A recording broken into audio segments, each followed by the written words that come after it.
In this section, we're going to look at the fourth component of Max Maths Primary, and that's the journal. Now, the journal is significantly different to the other three in one very key regard. If you look at the contents page, the first thing you'll see is helping your child at home. So this book, this tells you, is aimed at children and parents. The book is designed to be taken home. It's designed to form part of a conversation with children that engages their parents in their learning. And as such, you won't find any technical jargon in here.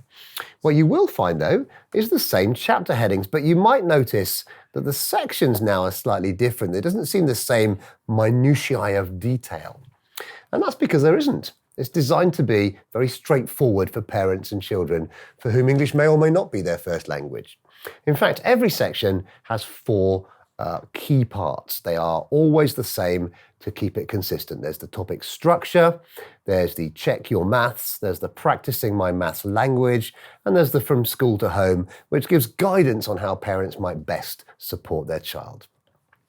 So, as we have done with the other parts of the scheme, let's have a look, and chapter 2 starts on page 11. Here's page 11. And you'll notice it's just a conversation. It's about almost like a cartoon strip. So here it, if you look closely, you'll see I have 3 crayons, I have 8, how many do I have all together? And it's about the same ideas. So the ideas are in the book are similar.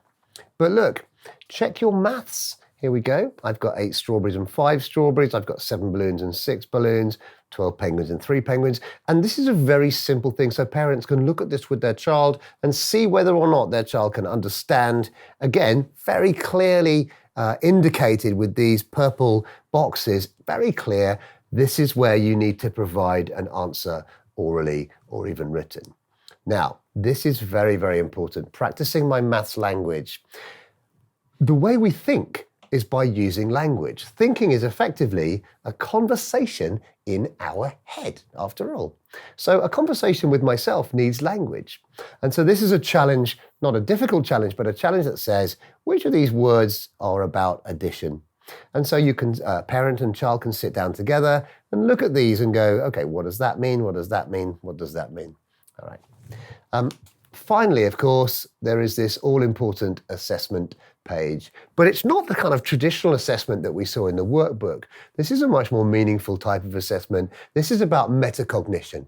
And metacognition is a big pillar of the Singapore approach. So find someone to talk to, show them your schoolwork, explain what you've learned.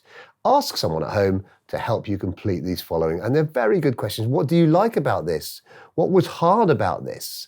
And then a self-assessment here. Yeah, I get it. Kind of get it, and I don't really get it. I need some help on very, very basic, simple, clearly English written objectives. And then, of course, let's find out whether you've done it so the adult can make a comment, the teacher can make a comment. It's all about the relationship between teacher, pupil, and home. And that's what the journal is for.